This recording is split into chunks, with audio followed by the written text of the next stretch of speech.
This is Minecraft's construction handbook. If you've never heard of it until now, it was basically Mojang's way of teaching new players how to build back in the day, instead of letting them live in houses like this. And if you ask me, it didn't work. But today, I got my hands on a digital copy because I couldn't find my old physical copy. And I'm gonna see if after 10 years of playing Minecraft, I can finally learn how to build. Or if I can just follow directions good. You know, just by looking at some of these builds, you can really, understand why, 3-year-old me didn't want to build any of these things. Who's gonna expect, like a 9-year-old to do, any of these things? Maybe I was just terrible at building, who knows? But hey, time has passed, and I've become an amazing builder. I could build anything in the world that you want. You want that? I can do it. You want this? I can do it. But to see if I can really live up to the old masters, I've decided to use this book to help me. Alright, let's just get started. What do we have here? Wooden house. You may need to build a house to protect yourself and your possessions in survival mode, or you might want to build a beautiful village in creative mode. Whatever your requirements, houses are one of the most important constructions to get right.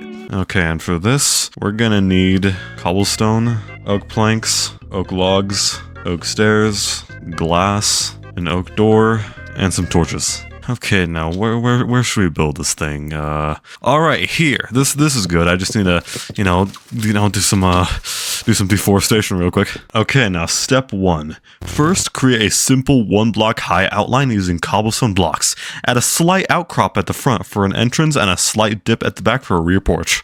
It doesn't give me a measurement though. How am I supposed to do this if I don't have a measurement or something? Okay, looking at another image, it looks like this outcrop at the front is about 8 blocks wide. Okay, let's start with that. Okay, that looks solid. All right, nice. I apologize if I fuck this all up. I'm literally just eyeballing it. Fuck! Ah! Drop my phone. Okay, I'm pretty sure that this is a solid foundation right here. Okay, step 2. Build up the ground floor walls bearing in mind how high you'd like your ceiling to be. What? Oh, bearing in mind how, fuck, I can't talk. We'd recommend at least 1 or 2 blocks of space above your head so it doesn't feel too cramped. Fill in your ground floor using wood planks. Okay, so let's go up about 3 blocks or so. Okay, alright, got it. Man, I am such a good builder. I built a closed off wait, hold up. Wait, oh my god, it's off. Hold up, give me a second. Alright, now it's equal. Alright, and I filled in the ground floor too, so there's not any ugly foliage in nature because we destroy environments here. We don't upkeep them. Okay, now this is step 3. It said, build up the first floor walls with wood planks to complement the cobblestone. It's often easier to fill in the excess wall than knock any excess blocks out to add windows. That's a terrible, terrible plan. That will waste so many resources. Never do that. I'm being serious. Oh my god. Step 4. Use glass blocks to create windows and wood blocks to define the edges of your house. I have to destroy everything I just built.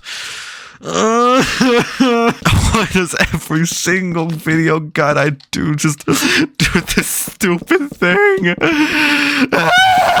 You know, one thing I actually do kind of have to give the creators of this credit for is the modularity of this. Yeah, that's the right word. Because it doesn't give you an express plan to do this. It just says, oh hey, you'll probably need these to do the base thing. But the problem with that is that you have no idea if you're doing this right. You know, this thing is already starting to look a lot better than some of the builds I do in my survival worlds. Okay, now step 5. Extend the front of the house upward in a triangle shape using wood planks, then use wood stair blocks to create the edge of a triangle shape of the roof. Alright, I nailed the shape, so now we gotta extend it out a bit.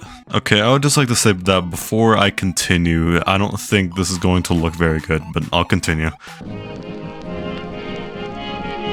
Okay, I think I'm done. Wait. Okay, I think I'm done. I think that's the house. Just look at this magnificent and totally not ugly architecture. And also the fact that the roof looks like this from the inside. Okay, I'm gonna take some time to try and polish this up a bit. I'll report back when I'm done. Alright guys, check this out. Check this out. The mansion is done. Look at the shapely exterior with many windows, perfect for letting the light in and for letting people stare at you from the outside. And when you enter in through the front door, look at the spacious interior, complete with the grand staircase. And as you go upstairs, look at this even more spacious second floor. So much room for activities and such. And plus, you have the luxury of your own, back door. I mean, what's the word? Of your own balcony, where you can gaze upon the beauty of nature right from your very home. Or you could just look out a window or something, I don't know. I'm gonna be honest, like, after it said, like, oh, do the roof, it pretty much said, like, okay, do whatever you want now, bye. Like, literally, it says right here, finishing touches. Try adding balconies, a window in the roof, and a cobblestone chimney. I guess it was just done babysitting you, I guess. Alright, what's next on the agenda? We got a royal hall. Ooh. Have you grown weary of your house? Why not build yourself a royal hall? It'll be a great addition to your Minecraft world. Let's take a look at how you can make your interiors look more regal. Oh, and we actually got, like, measurements. My dog's freaking out. Give me a second.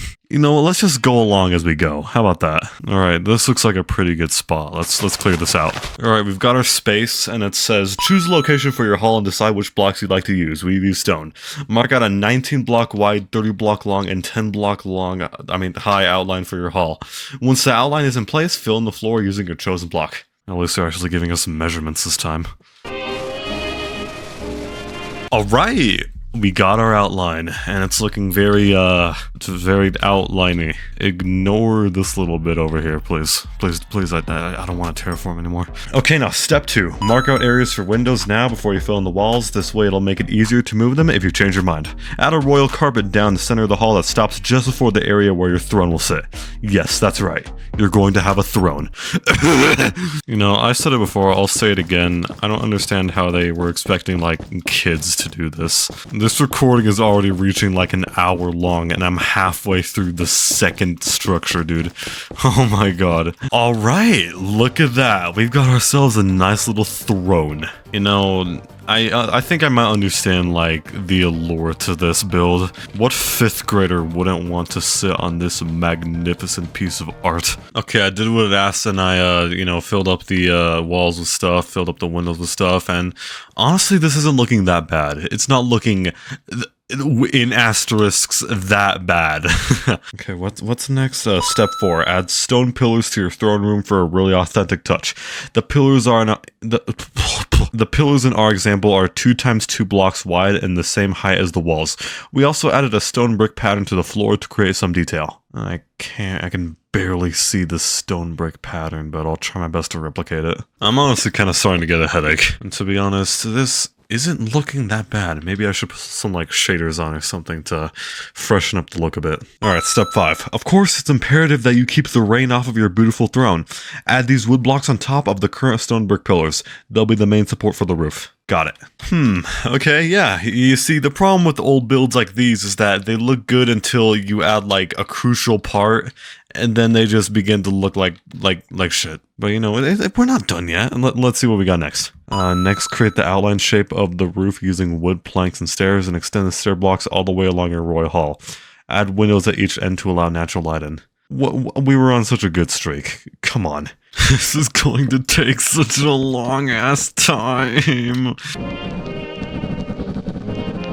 Alright, look at that. That looks like they just put a building on top of another building. That looks terrible. Alright, now it's time for the final step though. Run a line of fence blocks across the middle of the roof and add upside down glowstone lamps. This will provide enough light to stop mobs from spawning. Is this not already enough light? Didn't they, like, change lighting or, like, monster spawning rules or something? I don't know. Alright, we got our chandeliers up in the sky. We got our beautiful throne made out of precious materials. We got our adequate roof support up here. And we've got our disgusting exterior. Now let me sit on my throne and know that I am the king of everything you can see. You see those wooden stairs on that villager house? I'm the king of that. If only I was the king of having, like, a good looking throne room. Alright, now it's time for the one I was most excited for.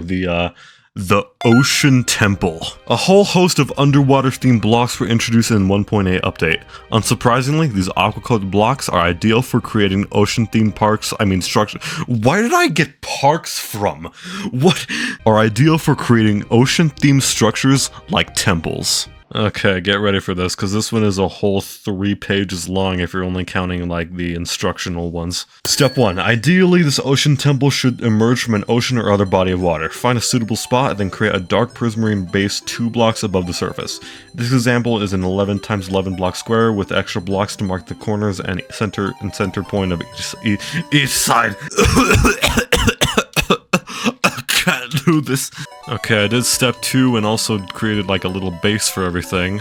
What's next? Step 3, use regular prismarine to create squares on top of the prismarine brick, leaving a 2 times 2 central gap in the middle of each. Fill these gaps in with cyan stained glass to create windows. Place 4 sea lanterns behind the glass blocks and add dark prismarine around the windows, and place blocks jutting out at the center and corner points of the top row. That was kind of hard to understand, but I think I got it. Alright, well, that's it. That's step 3, okay, and how many steps? Oh my god, I'm gonna have to do it like a million more times. Okay, step 4, time to build upwards. Simply copy the dark prismarine outline from the previous section as many times as you like to create the desired number of floors. Okay, there's about 5 in this image, so let's do that. Oh my god, you guys have no idea how long I've been doing this for. Look, this has been going on for like probably over 20 minutes at this point.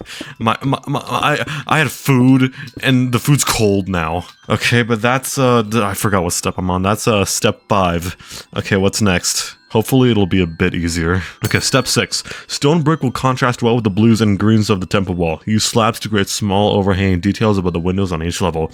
This helps break up the design and ensures that each level mirrors the overall shape of the temple. I'm gonna try my best to mirror this, but I apologize if I can't because this looks very complicated. Okay, after a good 5 seconds of looking at this, I have decided I cannot mirror that design, so I'm just gonna create my own. Okay, we did it! We finally did it! We finally completed the stupid design. Did my phone die? Did I run out of battery? Oh, thank god I didn't. Okay, I think this is it. Oh wait, crap, damn it, hold up, I'm not done yet. Okay, I think I'm done. I think this is it. Honestly, that does not look too bad. Wait, hold up, we got like one more step here, hold up. Your temple needs a point of entry so you can get inside and explore. Try removing 2 of the windowed wall sections and create a 3 block wide. Oh my god. Okay, there, we've got our point of entry so we can get inside and look at this grand masterpiece. God, that's ugly. I guess it's my own fault for making it ugly, I guess. You know how it is. But that's it for the ocean temple. That's it for the royal hall. And that's it for the wooden house. I'm honestly not that dissatisfied for what I did here today. And you know, while I complained about there being like a lack of like directions and instruction on some of these builds, I think that I'm missing the point. The entire point of the construction handbook is that it's supposed to teach you how to build, not to just show you what to do. It's supposed to teach you tips and tricks, how to create intricate designs, and know when you should be taking matters into your own hands when it comes to your builds. It's a construction handbook, not a construction instruction. Honestly, I still want to try to see if I can go find like my original copy of the book, see if it's like somewhere in my basement, somewhere. But I'm gonna be honest, the runtime for this recording just hit around 2 hours, and I need to go eat something or else I'm actually gonna die. I'll do more of this later, see ya.